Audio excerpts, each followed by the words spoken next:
nossa sala de debate e de informação pertinente na área da saúde e do esporte, do exercício físico. Eu me chamo André Luiz Lopes, sou doutor em Ciências do Movimento Humano e tenho o prazer de receber na sala duas pessoas que são não só colegas, mas também do meu ciclo de amizades, que é o Gabriel, que está lá na Holanda fazendo um estágio no laboratório, e o nutricionista, o Giuseppe, que vai nos brilhantar hoje com uma palestra sobre termogênicos e pré-treinos. Meninos, boa tarde, sejam bem-vindos e aberto às suas considerações. Começar então, boa tarde, sou o Gabriel, não sei se está vendo a minha imagem ou só o áudio, mas eu acho que o tema da palestra do Giuseppe vai ser bem interessante, é uma coisa bastante presente aí no cotidiano, não só para quem trabalha na nutrição, mas principalmente do pessoal da educação física aí, que é bombardeado com informações na área. Eu acho que a gente pode ter bastante pontos aí para discutir depois. Acredito que a palestra vai estar muito bem montada, com bastante informação atual aí e bem embasada, tenho certeza disso. Acho que a gente vai ter bastante aprendizado aí hoje. E é isso aí. Obrigado, Gabriel. Giuseppe, alguma coisa para ser dita? Bom, primeiro, inicialmente, gostaria de agradecer o convite do André, também do Gabriel, né, de poder participar do Subra, poder participar desses hangouts, desse round de discussões que nós temos. E espero, obviamente, né, tentar trazer um pouco do que está se pesquisando sobre o assunto, do que deve saber, quando nós vamos falar de termogênicos pré-treinos, a fim de não cair em qualquer alegação de um fabricante ou até mesmo de qualquer pessoa que tenha um suplemento. Quero armá-los de conhecimento sobre o assunto. Bom. Incrível, obrigado pessoal pela participação então inicial aí. Vamos cortando os nossos microfones, Gabriel. Giuseppe, tu tens aí então a palavra, pode fazer a transmissão e eu vou transmitir para todo mundo a tua palestra.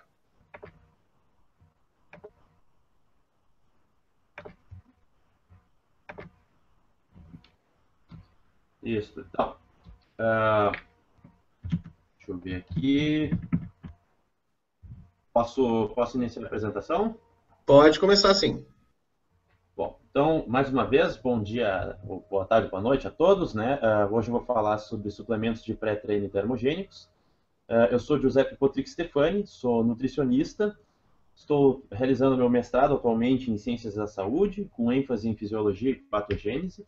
Também tenho especialização em Nutrição Clínica e Esportiva e participo do grupo de pesquisa em interação cardiopulmonar, tudo da Universidade Federal de Ciências da Saúde de Porto Alegre. Bom, trago esse assunto em função de justamente trazer uma classe de suplementos que foi emergente nos últimos anos, possivelmente nas diretrizes e posicionamentos oficiais não há qualquer tipo de posicionamento sobre os órgãos da American College of Sports Medicine ou até mesmo a Sociedade Brasileira de Medicina do Esporte abordando suplementos pré-treinos. Termogênicos não temos, mas já existe, já permeia, já nos incomoda há um tempo esse tipo de suplemento.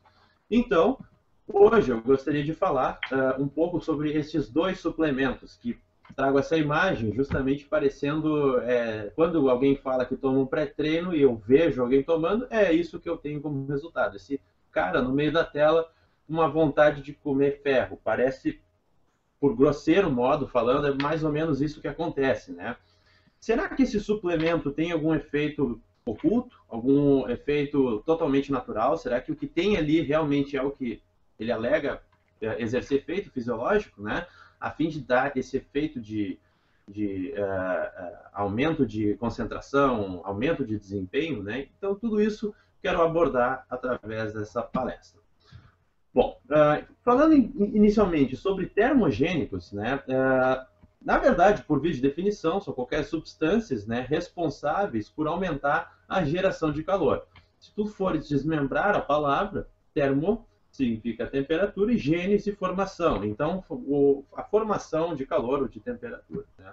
Então, trago para vocês o John Clapham, né, professor John Clapham, que ele é da Universidade de Buckingham, E ele é uma das maiores assumidades do mundo sobre termogênese, né? Então ele desenvolve pesquisas, já tem uma linha muito robusta, né, sobre termogênese, tanto in vitro quanto até mesmo em vivo, né? Então ele aborda que existem dois tipos de ações termogênicas no corpo humano, principalmente a ação de simpatomiméticos, que é pela via do aumento da atividade do sistema autônomo simpático, e a outra via, que todo mundo fica mais inclinado a pensar, que é realmente os desacopladores de cadeia transportadoras de elétrons, né? Como, por exemplo, o aumento da tradução, expressão e até mesmo a atuação, a atividade das proteínas desacopladoras, né? Bom, tendo em vista de toda essa linha de possibilidade de uma substância ser termogênica, né, trago justamente o exemplo do professor Hegel, né, de bioquímica, excelente exemplo dele de por que uma substância é termogênica. O efeito, basicamente, é como tu estás tentando andar com um carro, né, engatado na primeira marcha, o carro vai produzir energia, ele vai andar normalmente. Quando tu utiliza um termogênico, uma substância termogênica, a sensação é basicamente de tu estares no ponto morto e começar a acelerar o carro. O carro vai gastar gasolina e não vai sair do lugar. Ele vai liberar energia na forma de calor. Então, basicamente, o efeito colateral de uma substância possivelmente termogênica, a grosso modo, é basicamente essa daí. Então, existem outros fatores que podem estar relacionados ao próprio gasto energético total. O gasto energético total ele é subdividido em duas grandes categorias, né? O gasto obrigatório e o gasto facultativo, segundo o professor John Clayton, né? A parte obrigatória, que nos remete à taxa metabólica basal, a energia essencial para ter o funcionamento vital dos órgãos, inclusive respiração em um ambiente controlado e tudo mais. E também temos o fator facultativo de gasto energético total, que aí entra, de fato, a termogênese induzida pelos alimentos, que inclui a energia necessária para digerir, o processo de digestão, a absorção dos alimentos, fatores relacionados com fatores psicológicos, bem como o efeito termogênico da atividade e exercício físico, né, que também entram nessa conta. Quando John Clayton fala da possibilidade de existirem substâncias com efeito simpatomimético para aumentar o gasto energético total, ele chama muito o ponto, né, de aumentar este quadrante, sim, a taxa metabólica basal. Não a termogênese induzida pelos alimentos, nem outros fatores psicológicos, nem mesmo o gasto energético pelo exercício ou atividade física, e sim a taxa metabólica basal. Quando nós falamos de suplementos de pré-treinos e termogênicos, todo mundo já deve ter escutado hoje em dia, né, é muito prevalente o uso e também a disponibilidade para a obtenção, né, e justamente esses suplementos têm uma coisa, um ponto muito crucial, eles abordam e fornecem a solução para pessoas que buscam a redução de massa gorda com o menor esforço possível, ou até mesmo o aumento dos resultados obtidos em forma de uma cápsula ou até mesmo pílula, né? Os termogênicos têm essa promessa já há anos, né? Os pré-treinos demonstram fazer a pessoa voltar a ter vontade de treinar, aumentar o desempenho de treino, né? No entanto, a segurança destes suplementos ainda é questionável, altamente questionável, né? Quando for na biblioteca, no PubMed, né, buscar pelo termo Pre-Workout Supplement, que é literalmente o termo que se utiliza para buscar qualquer tipo de base de literatura científica sobre o assunto, né, nós conseguimos achar, isso acessado no dia 5 de novembro de 2014, 19 artigos científicos encontrados, né? Sendo que 32% desses artigos foram publicados pela revista da Sociedade Internacional de Nutrição Esportiva, né? Então, essa revista tem o interesse de publicar mais artigos sobre suplementos pré-treinos, né? Mas ainda, obviamente, urge a necessidade de pesquisar mais sobre esse assunto. Quando nós botamos o termo de suplementos termogênicos, o que nós encontramos é um número um pouco maior, 30 artigos científicos encontrados, né? E aí a classe de suplementos termogênicos vai de tudo que é, de todos os jeitos possíveis, né? Não apenas suplementos comerciais, mas substâncias isoladas e por aí vai.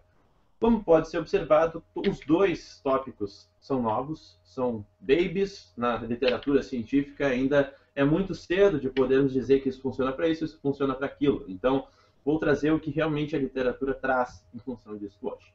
Se sabe que esses suplementos têm sido alvo, principalmente no Brasil, de investigação de órgãos reguladores, como a própria Anvisa, né?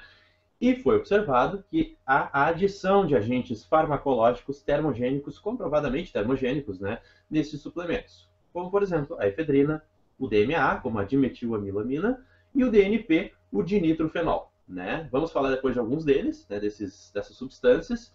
E também existe a adição de substâncias ergogênicas lícitas, ou até em alguns casos ilícitas na regulação do Brasil, mas são de fato substâncias, e não agentes farmacológicos. Eu trago esses dois pontos porque é muito importante nós podermos dividir o que é suplemento e o que é fármaco, o que é medicamento. Então, quando nós falamos de suplemento termogênico, eu não espero que um suplemento traga o efeito de um fármaco, um medicamento. Se eu tenho o efeito de um fármaco, um efeito farmacológico muito mais proeminente, alguma coisa está acontecendo aí no meio. E quando foi se investigar, de fato, tinha adição desses agentes farmacológicos. Qual é o problema disso aí? É porque as informações não são concedidas pelos fabricantes. Eles não colocam. Não tem como tu saber, se tu não colocar o teu suplemento, não entregar para um laboratório, analisar que substâncias tem dentro daquele pó ou daquela cápsula que tu estás consumindo. Né? Então, quando nós vamos ver o efeito de um suplemento termogênico, vamos ver o que um estudo traz para nós de efeitos agudos. Né? Recentemente, um grupo de pesquisadores do Jordan Outlaw publicou um trabalho também na revista da Sociedade Internacional de Nutrição Esportiva, que buscou ver o efeito sobre o gasto energético, né, no suplemento DymaBurn, da marca Dymatize, né? E ele queria ver também sobre os efeitos cardiovasculares da ingestão aguda desse suplemento. Então, como é que foi feito esse estudo? Foram feitos com 12 indivíduos, né, 6 homens e 6 mulheres, a idade média de 22,5 anos, né, todos eram fisicamente ativos, o suplemento foi utilizado o DymaBurn, né, Extreme, e foi realizado um experimento agudo de 240 minutos. Né? Então, eu deixei do lado ali as informações do suplemento, quem quiser ver está disponível pela internet, mas eu chamo a atenção de que tem muita substância dentro dessa cápsula. Me parece que eles tentaram colocar tudo que podia ser termogênico para ver o efeito. Vamos ver como é que se comportou esse resultado. Os indivíduos ficaram acoplados numa máscara, né, orofacial, também acoplados com um analisador de gases, a fim de ver a monitoração, a respiração desses indivíduos, a fim de estimar o gasto energético desses indivíduos, né, e também o efeito cardiovascular agudo. O que foi observado é que no baseline, ali onde é o basal, né, tu tens um gasto de energia, né, muito parecido dos dois grupos, todo mundo iniciou igual. No momento que é acompanhado 1 hora, e nas horas seguintes, né, 1, 2, 3, 4 horas após o consumo desse suplemento, né, os indivíduos que consumiram DymaBurn, o suplemento termogênico, apresentaram um aumento significativo, né, do gasto energético de repouso. Os indivíduos não estavam fazendo exercício, os indivíduos estavam deitados numa cama e aumentaram o gasto energético. Né? O que vocês podem ver que nas linhas, no cinza mais claro, realmente está em 0, né, e a mudança em relação ao placebo, ao controle. Os indivíduos que tomaram DymaBurn tiveram um aumento em torno de 125, 120 calorias por dia. Né? É um aumento muito significativo, né, para um efeito agudo.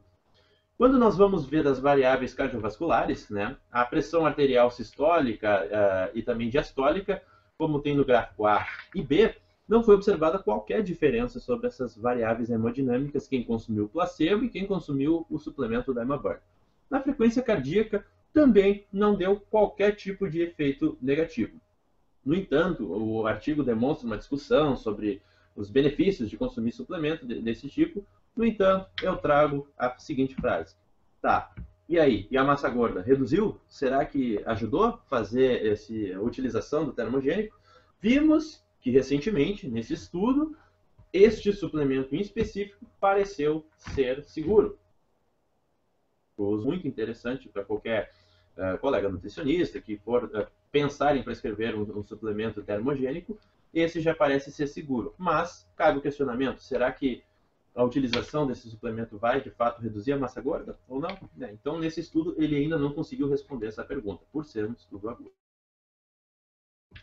Estudo que fala sobre um suplemento específico, o Craze, né, da marca Driven Sports, dos Estados Unidos.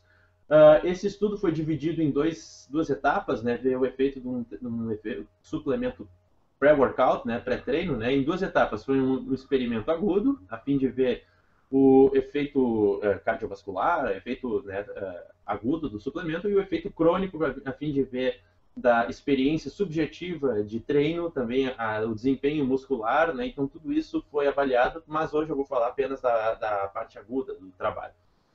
Foi utilizado um N de 40 indivíduos, 20 para cada lado, 20 homens e 20 mulheres, né? A idade média é muito próxima do outro estudo, de 26,2 anos. Todos os indivíduos eram saudáveis e normotensos. O suplemento testado foi o Craze, né? Esse suplemento desenvolvido, né, por um designer de suplementos. E o suplemento controle ele era isocalórico e também com a mesma concentração de cafeína, a fim de todo mundo ser comparado da mesma forma.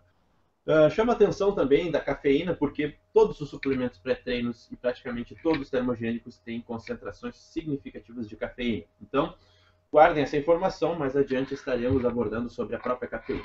E nesse experimento, ele foi pela metade do tempo anterior, foi um experimento agudo, a fim de ver os efeitos do consumo desse suplemento. O que observamos?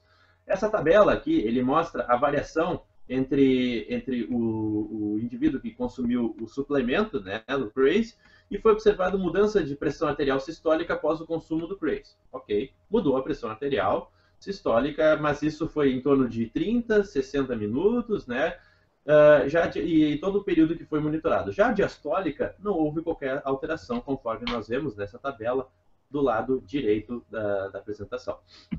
Em relação à variabilidade, né, e à frequência cardíaca durante o experimento, né, não foi observada qualquer modificação em relação a esses dois grupos ali, significativo. Guardem essas informações mostrando em relação ao Craze, a esse suplemento, porque ele pareceu ser seguro. Ele pareceu ser completamente tranquilo em relação a isso, né?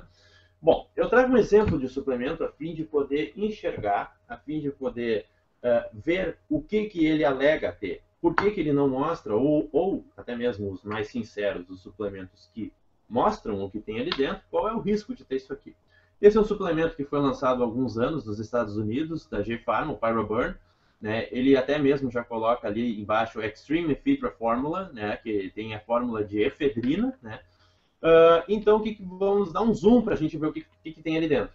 Tem uma lista gigantesca de substâncias, né? Que algumas até nós não conseguimos saber o que é, né? Mas destaco a efedra, né? Um extrato de efedrina em 30 miligramas, a fim de desenvolver os efeitos termogênicos, né, desenvolvidos e almejados pela empresa. Então, essa empresa falou que tinha efedrina. Qual foi o resultado?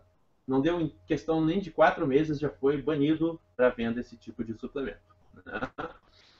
Então, quando tem alguns suplementos que não falam o que tem ali dentro, eu trago a discussão, trago aqui o suplemento, ou a substância, não é nem um suplemento, né? O 2,4-dinitrofenol. Para quem não conhece ou nunca ouviu esse nome, né? Ele, na verdade, é uma substância utilizada na indústria para pesticida, né? E ele é utilizado para fins de ser, ele é um desacoplador de cadeia transportadora de elétrons. Ele é uma substância farmacologicamente termogênica. E já muitos fisiculturistas e outras pessoas, que é o pior ainda, pessoas que não sabem o que estão tomando, consomem essa substância sem saber, né? Então, já foi relacionado uma série de mortes, né, relacionadas ao 2,4-dinitrofenol. Então, assim, temos investigações desde 2000, 2002, né, como uma maneira mortal de perder peso, morrendo para ser fino. Então, tudo isso assusta de ver, de fato, né? Um agente de intoxicação por dinitrofenol e tudo relacionado a pílulas ou suplementos de perda de peso. Então, realmente isso é triste de ver, assusta também de ver, mas esse suplemento não tem qualquer controle legislativo, nem mesmo nos Estados Unidos, e aqui até pode ter um pouco mais de controle. Então, relacionados vamos ver o que está relacionado cientificamente, né? Então, até o momento dessa publicação de Grundling e colaboradores de 2011, né, vimos que até 2011 tinham 62 mortes publicadas, né, ou seja, com um rigor científico de avaliação, atribuídas ao consumo de 2,4 de nitrofenol. 62 mortes, ao meu ver, é inaceitável. Não tem como a gente pensar uma coisa dessas, que um suplemento vai matar uma pessoa pelo consumo, né? Então, como é que ele atua, basicamente? Lembrando, lá da bioquímica básica, né, tem o transporte de elétrons através do complexo 1, 2, 3, 4, né, e o 5 também no ATP, a sintase, né, e o citocromo se oxidase. Existe um transporte de elétrons, existem cofatores, o consumo de oxigênio, né, e a formação de água, e também, por fim, a formação de energia. Quando o consumo dessa substância está presente, o 2,4 de nitrofenol, esta substância ela inibe a atuação desse complexo 4, né, também via da citocromo se oxidase. O que ocorre, né, a formação de calor. O indivíduo não consegue formar energia, né, bloqueado a nível celular, a nível mitocondrial, o indivíduo acaba não produzindo mais energia para as funções vitais, né, e acaba liberando na forma de calor. Trago também uma revisão clínica recentemente publicada por NUD, né, abordando a eficácia e a segurança desses ingredientes encontrados nos suplementos pré-treinos, né?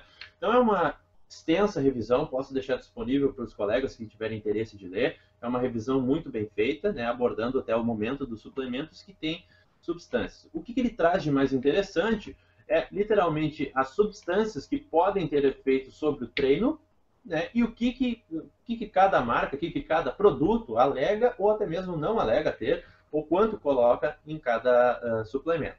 Aqui nós temos uma lista de produtos, né, o NO Explode, o Jack 3D, o MR, o MS Extreme, Assault, Red Bull, Monster, Redline, todos esses suplementos amplamente conhecidos no Brasil e nos Estados Unidos. Aqui nós podemos ver substâncias como cafeína, UDMA, creatina, arginina, beta-alanina, taurina e fosfato como substâncias que podem levar a possivelmente ao aumento de desempenho esportivo do exercício, segundo o autor. Conforme nós vamos ver, né, a dimetilamina, nenhuma marca, que todas essas têm DMA, nenhuma marca colocou que tinha a proporção dela. Então o NLI que tem ali é ingrediente não rotulado e o NS é a quantidade não especificada no produto. Apenas o Jack 3D não especificou quanto tinha, né? Então, de fato, né, a dimetilamina é um simpatomimético de ação central, né? Ele vai aumentar a pressão arterial, aumentar o débito cardíaco e podendo gerar também processos de arritmias ventriculares e além de arritmias atriais, né? Então, isso tudo é preocupante, de nós vermos que isso está ao alcance do indivíduo sem informação, ao alcance de um indivíduo que não tem um corpo de profissionais relacionados às ciências da saúde que podem estar protegendo dessas substâncias que estão literalmente à espreita, escondidos nesses suplementos. Falando um pouco do DMA, que muitos já devem ter ouvido sobre o Oxelite Pro e também o GF3D estavam relacionados, foram proibidos por ter também a presença desse fármaco, né? É uma amina alifática, então é uma estrutura química muito similar à anfetamina, e ela é utilizada como um descongestionante nasal, né? Então, ele é utilizado como um fármaco, ele é utilizado normalmente na indústria, no entanto, no suplemento não se espera a utilização de um suplemento com este efeito, né? Ele exerce efeito simpatomimético de ação indireta sobre o sistema nervoso autônomo, né? Aumentando, então, a secreção de noradrenalina e outras catecolaminas, né? E ela é uma substância controlada pela Anvisa e pela FDA. Qual é o problema do consumo do DMA? Porque ele sozinho, em quantidades pequenas, não parece ter um efeito deletério. O problema é que, quando fores analisar, levar para uma cromatografia líquida de alta eficiência, ver o que tem dentro de cada suplemento, nós vemos que tem a coingestão de outros estimulantes, como a efedrina e a própria cafeína, né? Então, isso é o que preocupa. Não apenas uma substância, para nós não nos preocuparmos, mas sim com várias outras que têm o mesmo efeito e podem ter efeitos sinérgicos deletérios sobre o sistema cardiovascular de maneira aguda. Trazendo em função disso, né, o professor Peter Cohen, da Universidade de Harvard, ele tem uma pesquisa muito robusta também sobre contaminantes em suplementos alimentares. Em uma investigação muito recente dele, Ele publicou na revista Drug Testing and Analysis, ele viu que tinha um análogo da metanfetamina, né, o N-alfa-dietilfeniletilamina, que foi identificado num suplemento dietético, né? Então, o que ele percebeu? Através de várias análises bem denominadas, eu não sei explicar muito bem o que foi feito, mas ele percebeu que tinha uma substância muito parecida com essa outra de baixo, a AD, né? A metanfetamina é muito parecida com o que ele encontrou. O que ele pensou? Então, isso é muito perigoso do indivíduo não estar vendo o que está consumindo. E isso é, de fato, perigoso, o indivíduo consumir. Que suplemento ele achou nisso aí? O suplemento Craze, né? O suplemento que nós falamos antes em relação ao próprio estudo. Quando nós vamos ver, né, deste suplemento Craze, o desenvolvedor, né, o designer desse suplemento, que ganhou prêmios, enfim, o químico Matt Cahill, ele foi preso já uma vez, em função de desenvolver o Extreme Power, né, um outro suplemento, e foi processado também por possuir substâncias não testadas em humanos, né, nestes suplementos, né. Vale também ressaltar que aquele estudo que nós falamos anteriormente do Craze, né, que não tinha efeito deletério algum de forma aguda, ele era patrocinado pela Design Driven Sports, pela empresa que desenvolve o Craze. Então, nós temos um conflito de interesse muito grande nessa indústria. Nós temos um exército contra isso, praticamente, essa ideia que passa, pois as pessoas consomem esse suplemento, não sabem o que estão tomando, e infelizmente temos mortes relacionadas ao consumo desses suplementos. Aqui trago um link, né, o primeiro link de cima, do USA Today. Ele tem uma história, para quem quiser ver, está em inglês, é só copiar o link depois. Tem uma história de um rapaz que acabou perdendo, um atleta de beisebol, que acabou perdendo a bolsa da universidade para jogar no time, por estar dopado com DMAA, e uma moça que acabou consumindo dinitrofenol em um suplemento acabou morrendo, infelizmente. Então, isso tudo são documentos, né, documentários que foram feitos em relação com pessoas que já sofreram, infelizmente, ações muito, muito drásticas e terríveis que ninguém espera para acontecer. Bom, mas nós falamos então dos suplementos, né? Todos eles nós vimos que tem cafeína, todos eles nós vimos que tem algumas substâncias presentes ali que ninguém quer que saiba. Mas, se todo pré-treino e até mesmo termogênico possuem cafeína, será que a própria cafeína não é termogênica? Bom, a fim de responder essa pergunta, eu gostaria de fazer uma breve revisão com a cafeína, a fim de poderem tratar mais desse assunto. Alguns assuntos de suplementos, algumas substâncias, como também a epicatequina, presentes no chá verde, eu não vou ter tempo de abordar tudo isso, né? Mas trago o que é mais interessante até o momento, que é a própria cafeína, que é estudada há muito tempo mesmo. Então, a cafeína é um alcaloide derivado do grupo xantina, possui metilações nos carbonos da posição 1, 3 e 7, ali está a fórmula estrutural no canto inferior direito da tela, e ele é metabolizado pelo sistema microsomal, o sistema citocromo P450, no fígado apenas, né? Então, essa substância ela é amplamente consumida já há muito tempo pelos seres humanos, né? E já faz parte da rotina o consumo de café. Mas quando eu falo de cafeína, eu falo da substância pura, cafeína, e não o café em infusão. Quando nós consumimos café, é interessante saber o mecanismo de ação da cafeína no sistema nervoso central. Aqui nós temos o exemplo, né, de um receptor de adenosina. Os receptores de adenosina têm isoformas distribuídas de 3 grandes tipos, como A1, A2 e A3. A2 pode ser subdividido em 2 classes, mas não cabe abordarmos aqui. A adenosina é um neurotransmissor, né, uma substância que vai acabar se ligando na célula pós-sináptica efetora e vai desenvolver os efeitos fisiológicos relacionados à adenosina. No momento que há um consumo de cafeína, a cafeína é capaz de passar a barreira hematoencefálica, portanto, chegar até o encéfalo, né, e passar para a cabeça. A cafeína ela acaba competindo com o receptor de adenosina, né? Ela acaba se ligando no receptor e, por fim, acaba desenvolvendo efeitos simpatomiméticos e, por fim, fazendo os efeitos fisiológicos em diferentes órgãos. Quando a cafeína possui algum efeito termogênico, né, um efeito fisiológico, é via sistema nervoso central, que nós sabemos até o momento, né? Frente a isso, né, a cafeína, quando ela atua sobre o sistema nervoso central, ela pode atuar como gerando o aumento da frequência cardíaca, o aumento da pressão arterial, a geração de broncodilatação, o aumento do recrutamento de unidades motoras, como já foi observado em alguns estudos agudos, o aumento da concentração e secreção de epinefrina e, por fim, o aumento da mobilização de ácidos graxos livres, né? Tudo isso relacionado à cafeína isolada. O café, a infusão, o café preto, o café com leite, isso não tem efeito da mesma forma. O café simplesmente não exerce o mesmo efeito que a cafeína, pois tu tens mais de 300 substâncias ali no meio e tu tens substâncias que competem com o efeito fisiológico da cafeína. A cafeína aumenta isso, aumenta aquilo, mas existem outras substâncias, como o cauel e o cafestol, que acabam inibindo a ação dela. Portanto, fica elas por elas, não exercendo efeito sobre a frequência cardíaca, aumentando a pressão arterial.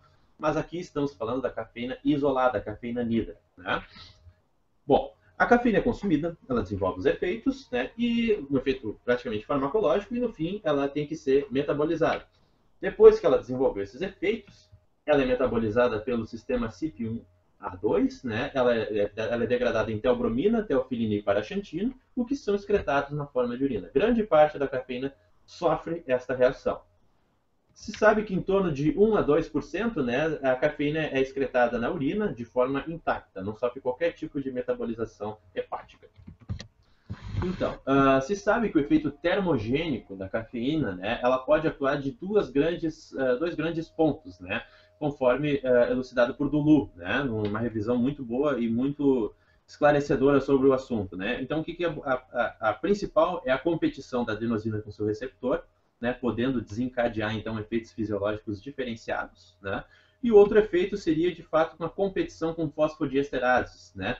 O que levaria a um prolongamento, né, do sinal adrenérgico, portanto, esse prolongamento levaria a maior oxidação de gordura e a maior termogênese, segundo Dulu, né? E isso seria um prolongamento do efeito termogênico. Então, falamos do efeito simpatomimético, da competição também com neurotransmissores, mas trago também uma pulga atrás da orelha, né? Um artigo levemente recente, né, 2012, né, Kenneth Riddle e um grupo de pesquisadores buscaram ver o efeito termogênico dela de dose dependente, né, em cultura de células, né? Então, um estudo extremamente interessante. Até o momento, só conheço esse estudo que buscou avaliar o efeito termogênico da cafeína de uma forma também tão bem elucidada, com mecanismos, né, de modulação. Vamos ver agora como é que se comporta esse trabalho. Então, foi um estudo com cultura de células. Foram utilizadas duas linhagens de carcinoma hepatocelular, que são esses HEPG2, né, e linhagem de adipócitos, com as células 3T3L1, né. Então, o que abordaram, né? Foi uma investigação de efeito dose-dependente de indução de termogênese, né? Então, eles tinham que ter uma ideia de que dose iria se colocar numa cultura de célula. As doses não são as mesmas que nós colocamos para humanos, por exemplo. Então, as doses são em micromolar, né? As doses avaliadas pelos pesquisadores foram de 3 doses: 30 micromolar, 300 milimolar e 1.500 micromolar. Então, 3.000 micromolar demonstrou ser citotóxico por ensaios prévios desse mesmo grupo. Então, eles pensaram, se isto já é tóxico, uma dose letal para a cultura de células, é inviável a sobrevivência delas, nós vamos colocar até a metade. E aí foi escalonado neste momento.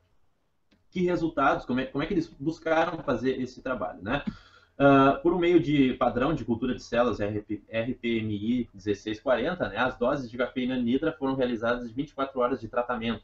E depois, os pesquisadores avaliaram os marcadores envolvidos na termogênese. Tu não tens apenas um marcador envolvido na termogênese, mas sim vários, que podem nos clarificar, como as UCPs, as proteínas desacopladoras, ou vem do inglês, né, UCP Uncoupling Proteins, né, e também potencial de carga de energia, CPT1, né, a expressão de receptor carnitina palmitoil transferase 1, e também captação de ácidos graxos, né? Então, tudo isso eles avaliaram em um modelo celular de cultura de célula. Vamos ver o que eles encontraram nesse trabalho. Em relação à expressão de UCP2, né, foi observada uma maior expressão na proteína desacopladora, né, em relação ao controle, né? E nós podemos ver que aumentou nas doses de 30 e 300 micromolar, e aumentou muito mais na dose de 1.500 micromolar de cafeína. Muito interessante esse resultado, podendo demonstrar que quanto mais cafeína no meio celular, maior o efeito termogênico dela, mas termogênico da expressão desta proteína com ação termogênica. Em relação o potencial de carga de energia, foi observado um aumento nas doses de 30 e 300 micromolar, sem diferença na dose de 1.500 micromolar de cafeína, né? Podendo ver uma dose ótima, talvez, pela carga de potencial energia. Guardamos esse resultado aqui para o lado. Vamos ver o outro, né? Por exemplo, a concentração de ATP, de nucleotídeos, né? Como AMP, ADP e ATP. Chamo a atenção de que nas doses 30 e 300 micromolar, aqui conforme é chamada a atenção das setas vermelhas, né? Há um aumento da concentração de ATP nas células suplementadas com cafeína de 30 e 300 micromolar. O mesmo não foi observado numa dose superior de 1.500 micromolar de cafeína. Então, vemos que tem um possível efeito bem interessante, né? Ela demonstrou um maior potencial de carga de energia na célula e também maior proporção de ATP de nucleotídeos totais. Muito interessante esse resultado. Quando nós vamos avaliar a expressão de CPT1, a carnitina palmitoiltransferase, lembrando que a carnitina palmitoiltransferase tem a função básica de transportar ácidos graxos de cadeia longa e muito longa para dentro da mitocôndria, a fim de haver a beta-oxidação. O que foi observado? Que com a suplementação de cafeína no meio, de 24 horas do tratamento, ali tem uma linha traçada em 100%, demonstra a mudança em relação ao controle. Quanto maior for a expressão desta proteína, deveria passar do 100%. Então, é uma mudança em relação ao percentual do 100%. Aqui nós vemos que não há nenhuma mudança significativa em relação ao controle, né? Há uma diferença da coluna de 300 micromolar, mas realmente não é significativa essa diferença entre as outras doses de cafeína. Então, ela pareceu não ter um efeito sobre a expressão da CPT, do transporte e captação de ácidos graxos de cadeia longa e muito longa. Então, não demonstrou ter efeito superior ou de comportamento dose-resposta da expressão de CPT1 em comparação ao controle. Quando nós avaliamos, né, a captação de ácidos graxos, né, foi utilizado a insulina como controle do aumento da captação, né, de ácidos graxos. A insulina tem um efeito fisiológico de aumentar a captação de ácidos graxos, então por isso que ela está como controle ali logo ao lado numa coluna preta. Nós observamos que na linhagem de hepatocarcinoma celular, né, não tem qualquer diferença da suplementação, né, de cafeína sobre a captação de ácidos graxos. Quando nós avaliamos no adipócito, nós vimos que a insulina, obviamente, desenvolve um efeito mais preeminente no controle e que a dose de 30 micromolar de cafeína, né, demonstrou ter maior captação de ácidos graxos a mitocôndria, né? Tendo que as doses de 300 e 1.500, maior doses de cafeína, não teve qualquer efeito como observado no de 30. Então, a dose menor demonstrou influenciar maior captação de ácidos graxos do que o próprio controle. Então, vimos um efeito muito interessante da cafeína, né, podendo ser termogênica a nível celular. Óbvio, né, estamos engatinhando nesse tipo de estudos, né, mas então, logo quando vemos um trabalho desses, surge a seguinte pergunta: em humanos, quanto maior for a dosagem de cafeína, maior será a oxidação de gordura? E, melhor que isso, qual será a dose mais segura, né?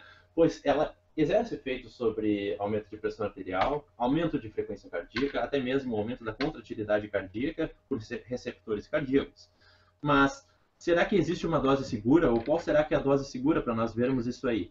Bom, trago para vocês, prezados telespectadores, né, que até a metade do ano que vem estarei com os resultados para mostrar com vocês. Estamos desenvolvendo esse mesmo projeto para responder essas perguntas, né, com doses baixas, médias e altas de cafeína, a fim de ver o efeito agudo da suplementação de cafeína, e tem como a oxidação de gordura e também a mobilização de ácidos graxos. Então, ainda não consigo dizer a resposta, mas logo, daqui a alguns meses, estarei reportando o que nós achamos com esse trabalho.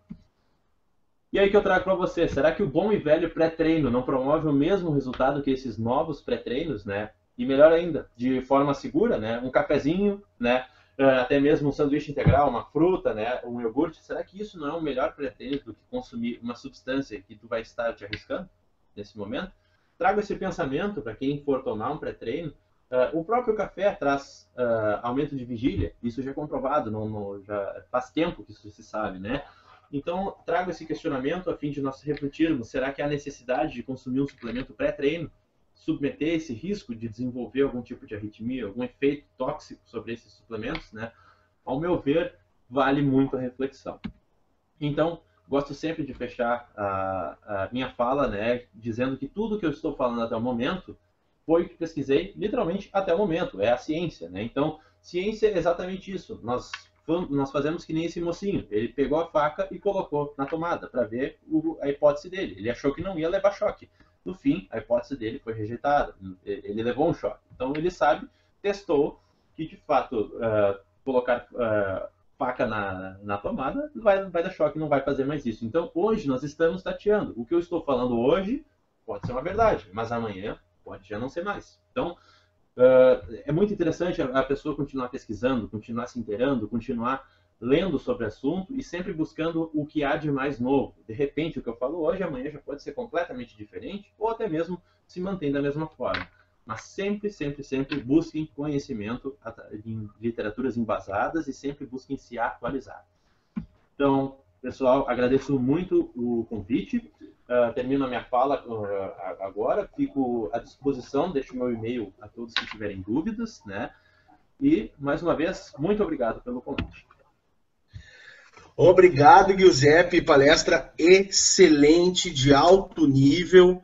Eu acho que a gente conseguiu fazer uma coisa bem interessante, né? Então, acho que tu abordaste de maneira bem coerente vários assuntos interessantes. É claro que nós temos a expectativa de não trazer para esses hangouts algo muito, como é que eu vou dizer assim, partindo do pressuposto que o sujeito, que o espectador, ele já tenha um pré-conhecimento do assunto que nós estamos falando, né?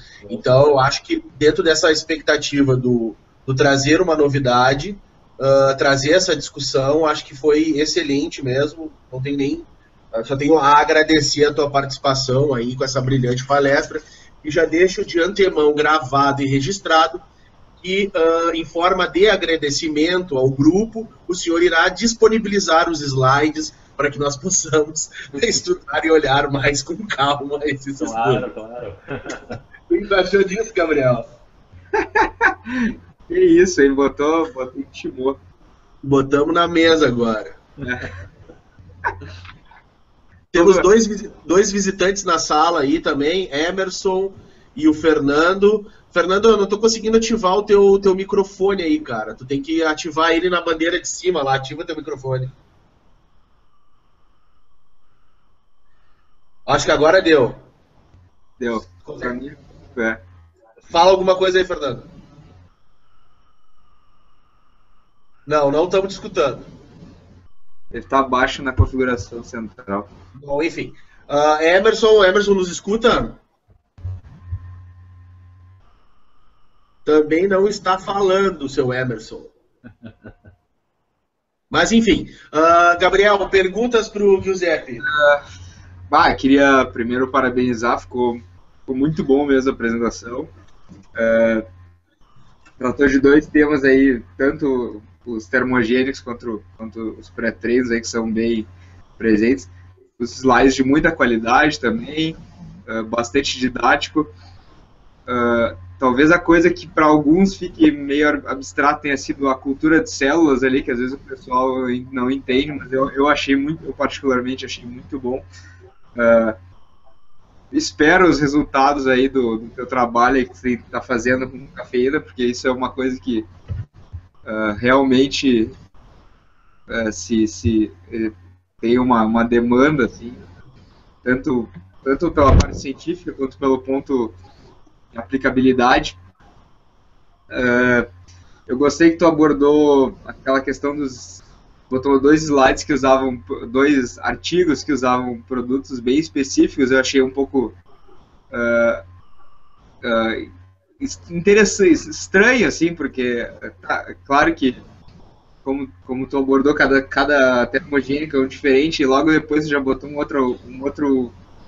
notícia que mostrava que os caras que fizeram o estudo, eles tinham um conflito de interesses. É uma coisa que é muito comum na indústria farmacológica, e é bom mostrar isso, porque as pessoas acabam sendo iludidas pela propaganda que tem. Toda a marca de suplemento diz que tem uma equipe científica, né, para dizer, cientificamente comprovado, e tem várias substâncias que têm nomes estranhos, e no final não tem como saber, não, mesmo quem trabalha na área acaba sendo confundido por isso. E eu acho que é um ponto bem interessante, que às vezes é uma prova de que a gente tem que abrir o olho para essas coisas, assim. Então eu achei que é muito pertinente, assim, para quem tá na área, assim, e tá de encontro com essas coisas. Outro ponto que eu queria levantar, até a gente pode fazer uma discussão meio à parte, que é hoje o André me mandou um artigo publicado no British Journal of Nutrition, da editora Cambridge, sobre o chá verde, as catequinas. Também ganhou esse artigo, né, Guilherme? Que não dá efeito nenhum. Eu achei bem interessante, assim, porque todo mundo fala do chá verde, dos comprimidos de chá verde, mas no estudo, uma visão mais holística e na perda de gordura mesmo, não dá nada, assim. Vai exatamente na mesma linha aí, às vezes o pessoal assim, quer muita coisa, mas às vezes não sabe, né? Eu tenho batido numa tecla, Gabriel, que o negócio é o seguinte, a gente está se preocupando, e cada vez eu tenho visto muito isso. A gente se preocupa, por exemplo, na área da educação física, se vai fazer o exercício em jejum, ou vai fazer o exercício alimentado, ou se vai fazer de alta intensidade, baixa ou média intensidade, quantas séries e repetições, e muitas vezes a gente se esquece de realmente fazer. Então, na verdade, é o fazer que vai fazer a diferença. Pelo amor de Deus, a gente não precisa chegar muito longe ou não ser muito esperto. Não é uma quantidade de café ou uma xícara de chá que vai fazer a diferença de maneira significativa na oxidação de gordura ou não. É óbvio que é o comportamento onde o sujeito segue de maneira rotineira uma boa alimentação. Não é uma semana, não são 3 dias. É uma rotina de vida, onde o sujeito tem vários momentos lá, onde ele tem contato com a boa nutrição. São vários momentos que ele faz atividade física e ele também faz o exercício físico planejado, organizado, progressivo.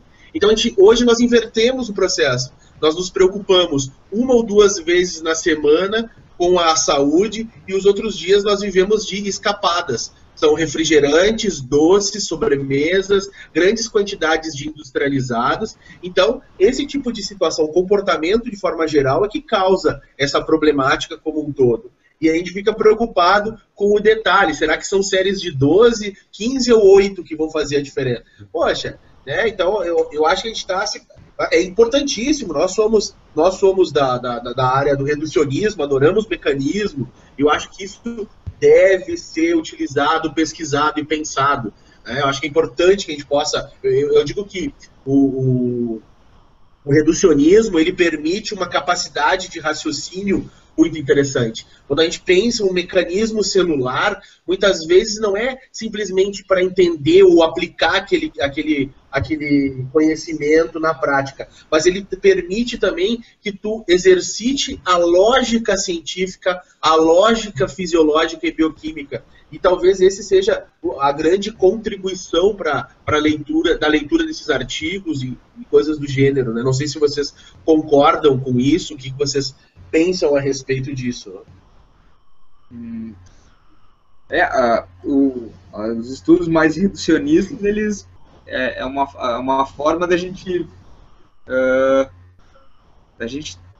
digamos assim, a gente saber se uma coisa funciona, tem a base para funcionar ou não, sem por exemplo, se você quer testar uma substância, não sabe se funciona. Tu não vai sair dando isso aí para outras pessoas e ver o que acontece, que isso fazia há 200 anos atrás, e fazia assim, medicina era assim. Mas isso nos ajuda a ter um caminho mais seguro, assim, na descoberta, no estudo das coisas. Mas a gente também não pode pensar, como funcionou a cultura de célula, isso não significa que vai funcionar. Os estudos de mecanismo eles são extremamente importantes. é onde eu sigo pessoalmente. Muitos de nós fazem isso, mas você tem que saber até que ponto utilizar eles para a prática, que não, tem que ter um complemento. Felizmente a gente consegue encontrar estudos em todo, tanto os reducionistas, os mecanicistas, quanto os mais holísticos, assim, ver o resultado final. Eu tenho uma pergunta para ti, Giuseppe. Tu falaste no início da tua palestra sobre estudos a respeito de uma marca específica de suplemento, né? Mostrando que ele era relativamente seguro, onde ele não alterava a pressão sanguínea, nem sistólica e diastólica, e também ele não alterava a frequência cardíaca, né? Ele se tornou, através desses parâmetros, ele se mostrou seguro do ponto de vista pressórico e cardíaco. E aí tu comentaste ao final, né? Mas será que ele faz efeito sobre a oxidação maior de gordura? Eu tenho uma opinião sobre isso, né? A minha opinião a respeito disso, e eu não sei se tu compartilha, se a sala compartilha comigo, é o seguinte: se não alterar a pressão, se não alterar a frequência cardíaca, provavelmente não vai ter efeito sobre a oxidação maior de gordura, visto que a liberação, a lipólise propriamente dito, ela depende bastante da questão das lipases sensíveis a hormônios, principalmente as catecolaminas, que vão agir no tecido adiposo e, por consequência, também tem receptores no coração, aumentando a frequência cardíaca e aumentando a pressão sistólica e diastólica. Então, eu não sei o que tu imagina a respeito disso, Giuseppe, eu gostaria que tu comentasse um pouquinho mais a respeito de efeito termogênico mesmo. Será que, para ter efeito termogênico e para ter efeito daí em oxidação de gordura, seria necessariamente ter algum prejuízo para o organismo? Tu concorda com isso? Concordo plenamente contigo, André. De fato, eu também contestei bastante esse artigo, porque eles conseguiram mostrar apenas o aumento do gasto energético comparado ao placebo. Beleza, é um bom início, mas como o John Clayton, esse professor que trabalha com termogênese, ele aborda muito claramente esses pontos. Termogênese tu não marca por apenas gasto maior de energia. Tu trabalha com outros parâmetros, expressão de proteínas desacopladoras. Quer trabalhar com tecido adiposo marrom, tu vai trabalhar, obviamente, como você fez, essas proteínas. Tu quer avaliar a termogênese, tem que avaliar a mobilização, captação e oxidação dessa gordura e, por fim, o gasto energético. Então, tem todas essas etapas para te prosseguir, né? Então, concordo plenamente contigo. Sem alteração de pressão, a via adrenérgica, via catecolaminas, vai estar prejudicada. Não vai ter, de fato, um aumento da oxidação de gordura. Eu também acho que esse estudo agudo foi seguro, mas não sei se é relevante clinicamente, né? Sim, concordo. Eu tenho uma outra coisa também que eu tenho pensado bastante, porque nós medimos a questão do gasto calórico através de calorimetria indireta, de forma geral. Esses estudos fazem isso, né? Então existe a captação de gases inspirados e expirados, onde nós calculamos a quantidade, o conteúdo de consumo de oxigênio e a produção de CO2, e isso me dá um parâmetro de quanto está sendo oxidado, teoricamente, e o que está sendo oxidado, também teoricamente. Porque nós temos que lembrar lá da nossa fisiologia básica, que em torno de 30% a 40% do metabolismo só se transforma em energia efetiva, e 60% a 70% se forma em forma de calor. E a calorimetria indireta não permite a captação e análise de energia transformada em calor. Então isso é uma coisa muito importante, porque para se ter uma certeza, ou talvez uma luz maior a respeito desses estudos, fosse necessário fazer a calorimetria direta, onde o sujeito é colocado em uma cápsula, e essa cápsula capta o calor exercido, o calor gerado pelo aquele corpo, e esse calor é traduzido em calorias também analisado de forma mais ampla e mais fidedigna. Então eu digo assim, não adianta nada nós estudarmos as questões de mobilização energética se nós não conseguimos quantificar, por exemplo, quanto de energia é desviado pelas UCPs, por exemplo, que é em forma de calor. Então, muitas vezes eu posso ter um efeito termogênico de alguma substância, só que ela não necessariamente será quantificada pela questão de produção de CO2 e consumo de oxigênio. Pelo contrário, se eu tenho um desvio da questão metabólica para a questão de produção de CO2, para a questão de produção de calor através da UCP, quem sabe eu tenho uma redução de consumo de oxigênio, porque eu estou desviando o potencial de elétrons, né? E talvez eu tenha uma produção menor ainda de CO2. Então se torna bem interessante, porque talvez nós estamos tentando medir uma coisa que não está tendo sucesso. Então, medir o gasto calórico simplesmente por consumo de oxigênio e CO2, na minha opinião, se torna muito frágil. E nos limita dos resultados. Eu gostaria de pegar um estudo onde tivesse uma preocupação maior com o mecanismo de mensuração do consumo energético. E eu tenho bastante curiosidade a respeito de UCPs. Tenho lido algumas coisas sobre pimenta, tenho discutido algumas coisas com o Gabriel aí a respeito de pimenta também.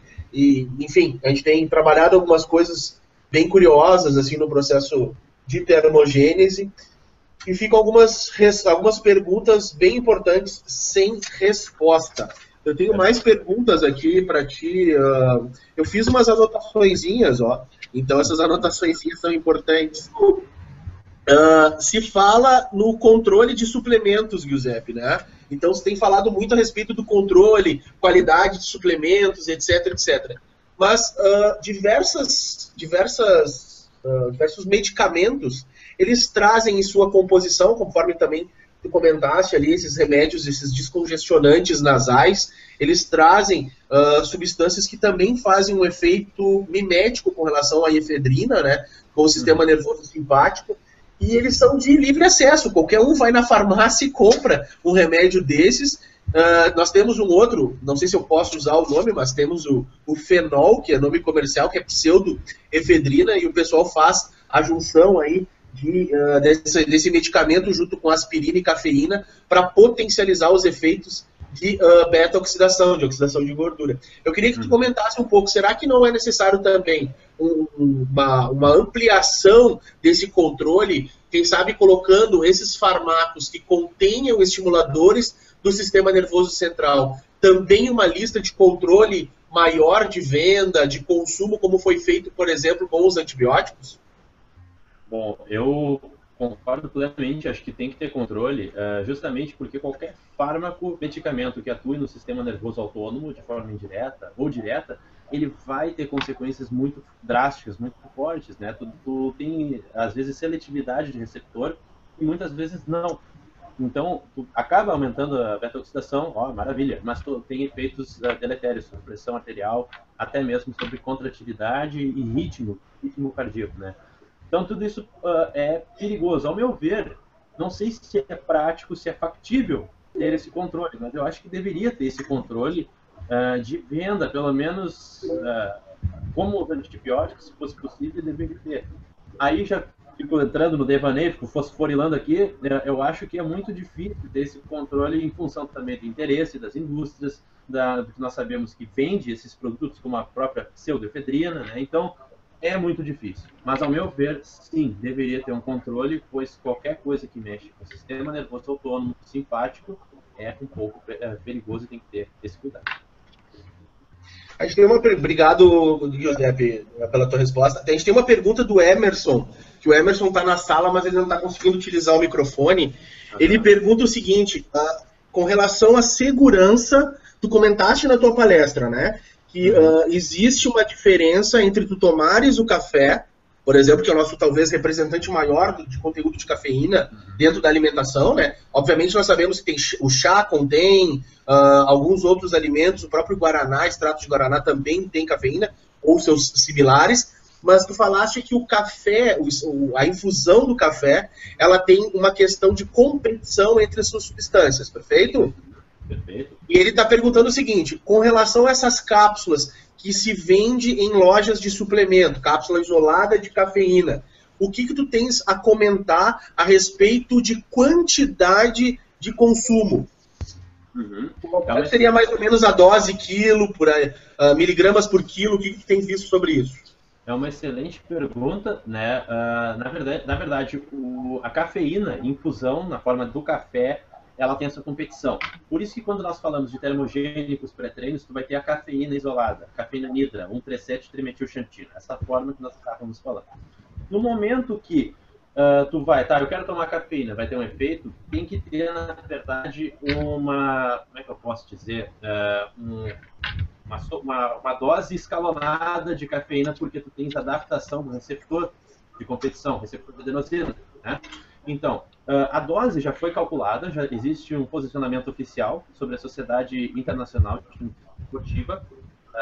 O Goldstein é o primeiro autor, eu posso disponibilizar para o grupo também, foi um posicionamento de 2010, da própria revista. E lá eles dividem em 3 grandes faixas de consumo de cafeína, suplementação isolada, cafeína nidra, né? Então, acredito que até 3 miligramas por quilo por dia da dose, né, de cafeína pura, perdão, terias um efeito de baixa dose. Quando tu passa de 3 a 6 miligramas por quilo por dia, já é moderado. E quando tu quer ter um efeito muito maior, um efeito de altas doses de cafeína, acima de 9 miligramas por quilo por dia. Se eu não me engano, é mais ou menos isso, né? Posso estar errado em relação a alguns números, mas tem esse documento, né, que já nos dá bastante respaldo para responder essas perguntas. Não, é exatamente isso. Eu entrei em contato com essa normativa e a dose segura, ou teoricamente segura, de cafeína pura, ela está em torno de 3 miligramas a 6 miligramas por quilo corporal. E as cápsulas, geralmente, elas são de 400 miligramas, né?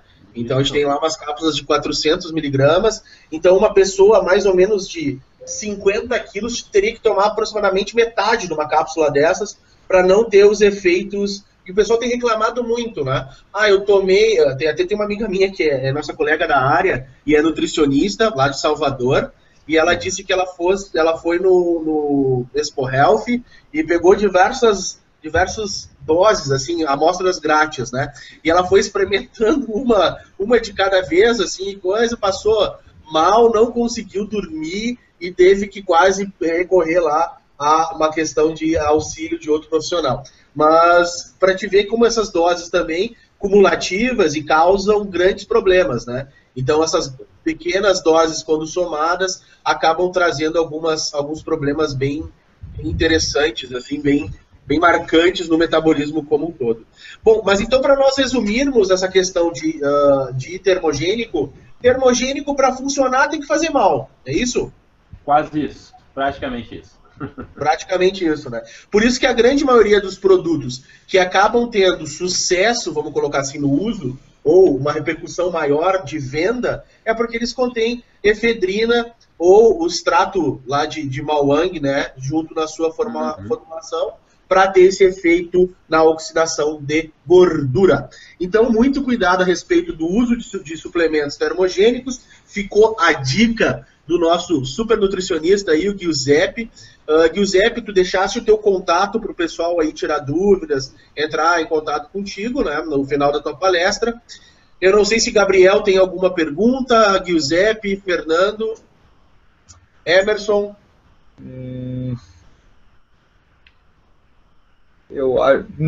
Voltando rápido naquele assunto do controle das substâncias farmacológicas, assim, me embalou uma pergunta na outra, mas isso me lembra um caso, tinha uma época que um desses compostos era muito popular para asma, tinha uma concentração bem forte de efedrina, e uns anos depois, eu acho que por alguma coisa da Anvisa, eles adicionaram uma outra substância que causa sono, então no final as pessoas pararam de usar, porque no final não dava efeito nenhum, era bom para quem tinha asma, mas em termos de treinamento, não afetava em nada, porque causava sonolência muito forte, e tinha umas outras substâncias também, que eram, acho que Franol era um deles, que era com efedrina, e uma época era bastante popular, eu acho que tiraram no mercado agora só esses com pseudoefedrina. Talvez farmacologicamente esteja dando mesmo, mas eu acho que se tem controlado um pouco isso pela Anvisa. Não tenho certeza, mas eu, de resto, concordo. O acesso é livre, Gabriel.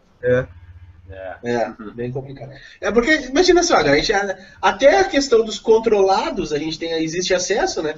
O mercado negro aí, ele funciona bem forte nessa parada, nessa questão de venda de produtos. A gente vê até no próprio Facebook aí uma venda desenfreada de substâncias para diversas coisas, né? Então, enfim. Tirando isso, novamente, parabéns pela palestra, ficou excelente, ficou bastante acessível e ao mesmo tempo muito com excelente nível, ótimo tema, e novamente eu quero ver esse artigo aí, esse teu trabalho, quando tu publicar, eu quero dar uma lida nele quando tiver publicado aí, quando passar sobre o processo. Eu vou ler e vou criticar a FU. Vou botar pra ti no final da confusão. Vai ter o Hangout só criticando o trabalho dos outros. Sem dúvida, vamos fazer um. Até porque não existe trabalho não criticável, né? Vamos concordar. Pessoal, muito obrigado por disponibilizarem seus horários aí de descanso para nosso Hangout. Excelente, incrível. Talvez um dos Hangouts mais participativos, onde a gente pôde gerar várias perguntas, respostas, uma discussão bem bacana. Nós estamos agora com 5 espectadores. Eu acho que durante a semana nós vamos bombar bastante esse vídeo aí. Obrigado ao pessoal da sala. Vou encerrar a transmissão. Obrigado de novo, Giuseppe, Gabriel, Fernando, Emerson, por estarem presentes. Um abraço, encerrando a transmissão. E não esqueçam de compartilhar essas informações no Facebook, no YouTube, e vamos divulgar para que a gente possa cada vez mais fazer esses hangouts e trazer informação pertinente para vocês. Um abraço.